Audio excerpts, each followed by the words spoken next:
Shout out sa kumuha ng parcel ko na taga Purok 3 daw. Lagpas ng barangay hall. Kung sino ka man, pakibalik mo ang aking parcel. Kasi hindi naman sa'yo yan. Ba't mo ni-receive? Pangalan na pala tayo ngayon.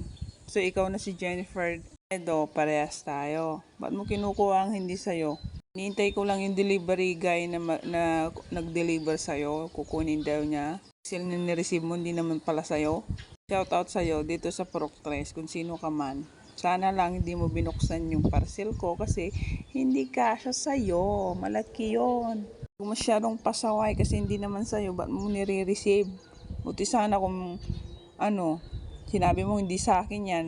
Paki-deliver doon, bla bla bla. Huwag yung kukunin, diba? Ko lang yung delivery guy wala pa naman. Pero kukunin daw niya.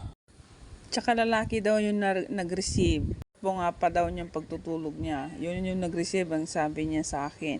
Lagpas ng barangay hall. At sa'yo, kung ikaw man yun, magising ka na.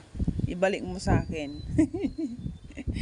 Di rin pala maganda pag bayaran mo na yung parcel mo kasi pwede nilang i-deliver sa iba yon tapos i-claim naman nung hindi nag-order or hindi sa kanya. Kasi bayad na wala na siyang ilalabas na pera. Kaya pinag-interesan na, ganun yun. Sana lang magpakita sa akin yung lalaki na yun. Binayaran ko ng Gcash kasi yun Sayang din yun Pangarampa ko din yun na short. Kaya kung ikaw yon taga dito sa amin, sa Purok 3, ibigay mo na sa akin. Please. Hintay ako kung sino ka man. Nandito lang naman ako malapit sa'yo. Kakalayo. Undeliver kung ikaw yung nag-receive ng package ko. By the way, galing ng TikTok shop yon.